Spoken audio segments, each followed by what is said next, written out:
আসসালামু আলাইকুম রহমতুল্লাহ। ভিউয়ার্স, আপনারা যে যেখানে আছেন, দেশে অথবা দেশের বাইরে, সবাইকে শুভেচ্ছা আমার। আমি মির্জা তারিকুল ইসলাম আছি আপনাদের সাথে নিয়মিত আয়োজনে ট্রাভেলার দেশ টিভির সংবাদ পর্যালোচনা, সংবাদ বিশ্লেষণ, খবরের ভেতর থেকে খবর তুলে আনা। আজকের এই আয়োজনে আরেকটি নতুন খবর আপনাদের সামনে নিয়ে এসেছি আমি। সেটা হচ্ছে ভারতের পররাষ্ট্র দপ্তর থেকে বাংলাদেশ সম্পর্কে কী নিউজ করলো, সেই নিউজটি শোনার আগে আমি অনুরোধ করব, আপনি যদি এই চ্যানেলে নতুন হয়ে থাকেন তাহলে চ্যানেলটিকে সাবস্ক্রাইব করে আমাদের সাথে থাকবেন, বেল বাটনটি অন করে। ভিউয়ার্স, পররাষ্ট্র দপ্তরের ভারতের এই মন্তব্যটি আমরা এখন নিউজ পোর্টালে কী লিখেছে আমরা দেখে আসি, তারপরে কথা বলবো আমরা। ভিউয়ার্স, বাংলাদেশের বিভিন্ন এলাকায় দুর্গাপূজা উপলক্ষে প্রতিমা ভাঙচুরের ঘটনা অবাঞ্ছিত বলে মনে করে ভারত।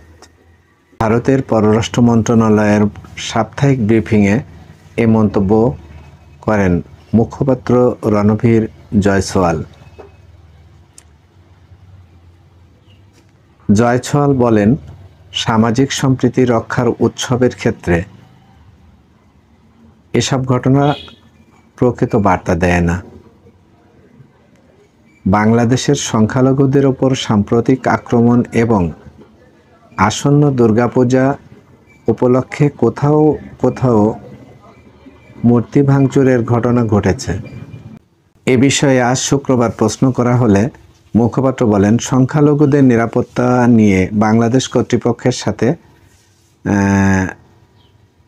আমরা উদ্বেগের কথা জানিয়েছি। আশা করি সেই সুরক্ষা সংখ্যালঘুদের দেওয়া হবে। রণবীর জয়সওয়াল বলেন, মূর্তি ভাঙার মতো ঘটনা মোটেই অভিপ্রেত নয়। এই উৎসব সামাজিক সম্প্রীতির রক্ষার কথাই বলে। এ ধরনের ঘটনা একেবারেই সঠিক বার্তাবহক নয়। আজকের ব্রিফিংয়ে ভারতসহ বিভিন্ন দেশে নিযুক্ত বাংলাদেশের রাষ্ট্রদূতদের ফেরত নেওয়ার বিষয়ে প্রশ্ন করা হলে কোনো মন্তব্য না করে রণবীর জয়সওয়াল বলেন, কূটনীতিকদের নিযুক্তি, বদলি বা প্রত্যাহারের বিষয়টি যে কোনো দেশের অভ্যন্তরীণ বিষয়। জাতিসংঘের আসরে পাকিস্তানের প্রধানমন্ত্রী শেহবাজ শরীফের সঙ্গে বাংলাদেশের অন্তর্বর্তী সরকারের প্রধান উপদেষ্টা ডক্টর মোহাম্মদ ইউনূস বৈঠক করেন। সেই বৈঠকে সার্ক পুনর্জীবিতকরণের উপরে জোর দেওয়া হয়েছিল। এই প্রসঙ্গে ভারতের মতামত জানতে চাওয়া হলে রণবীর জয়সওয়াল বলেন, আঞ্চলিক সহযোগিতাকে ভারত খুব গুরুত্ব দেয়। সেই কারণেই বিমস্টেককে ভারত যথাযথ গুরুত্ব দিয়ে আসছে, কিন্তু সার্ক কেন থমকে রয়েছে তা সবার জানা। একটি বিশেষ দেশের আচরণের জন্য এটা দায়ী। সার্কের অপ্রাসঙ্গিক হওয়ার জন্য নাম না উল্লেখ করে পাকিস্তানকে দায়ী করলেও 15 থেকে 16 অক্টোবর সেদেশে অনুষ্ঠিত সাংহাই কোঅপারেশন অর্গানাইজেশনের শীর্ষ সম্মেলনে যোগ দিতে যাচ্ছেন ভারতের পররাষ্ট্রমন্ত্রী এস জয়শঙ্কর। শুক্রবার ব্রিফিংয়ে এ খবর জানান জয়সওয়াল। প্রশ্নের উত্তরে তিনি বলেন, সেখানে পাকিস্তানি নেতাদের সঙ্গে দ্বিপক্ষীয় বৈঠক হবে কিনা কিংবা দ্বিপক্ষীয় বৈঠকের আগ্রহ পাকিস্তানের নেতৃত্ব দেখিয়েছে কিনা তা এখনও ঠিক হয়নি। তাই এখনই কিছু বলা যাবে না। প্রয়াত সুষমা স্বরাজ ভারতের শেষ পররাষ্ট্রমন্ত্রী, যিনি পাকিস্তানে গিয়েছিলেন 2015-তে। ভিউয়ার্স,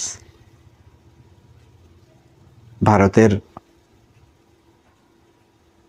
পররাষ্ট্রমন্ত্রী এস জয়শঙ্কর পাকিস্তানে যাচ্ছেন, এই খবরটি আমরা জানতে পারলাম ভারতের সাপ্তাহিক পররাষ্ট্র বিষয়ক যে ব্রিফিং, সেই ব্রিফিং থেকে।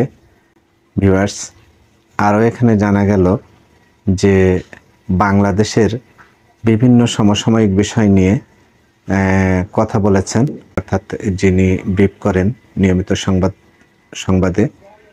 ভিউয়ার্স, তার এই বক্তব্যে আমরা জানতে পারলাম বাংলাদেশে দুর্গাপূজা অথবা আসন্ন দুর্গাপূজা নিয়ে মূর্তি ভাঙচুর বা বিভিন্ন বিষয়ে বিভিন্নভাবে এই খবরগুলো প্রচার করা হয়, প্রোপাগান্ডা চালানো হয়।